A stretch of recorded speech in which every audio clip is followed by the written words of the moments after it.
In this chapter, we're going to look at media. Media is important to a website.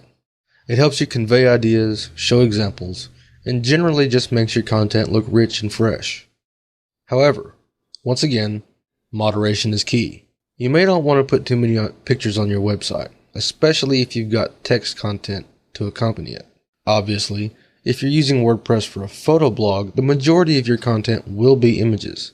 However, if you're trying to write blog posts and have people read them, you shouldn't have an image between every sentence. It not only confuses the reader, but it slows page downloading and rendering considerably on slow connections and old devices. It's also important that you use images that are relevant to your content and images that you have permission to use, especially if you're earning ad revenue from your site. It's always best to take your own pictures and use those, because you know no one will have ever seen those images before, and you know it's original content. Stock images are usable in some situations, especially for design elements in business sites, but they should be used sparingly. We'll use our site as an example. Which image would have more impact on a reader? An obvious stock image, or an image that looks like it came from our own garden?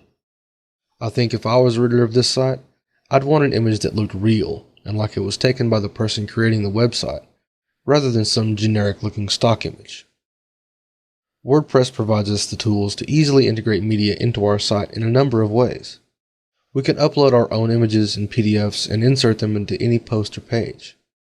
We can also link to images found anywhere on the internet, as long as the hosting server allows us to hotlink. It should be noted that hotlinking is generally frowned upon.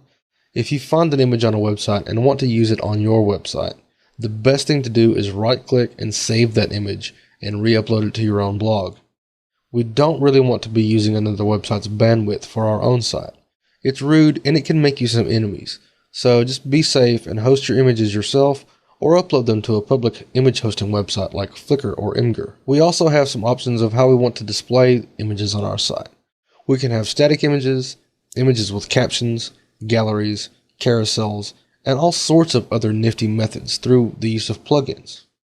This is where it becomes very important to be tasteful with your choices. You don't want a carousel when a simple image would work. On the other hand, it's also our chance to be creative and have some fun with the images we're posting. I'll show you the simple, easiest method of adding media, how to manage your media library, and give you some examples of more advanced and interesting usages of media.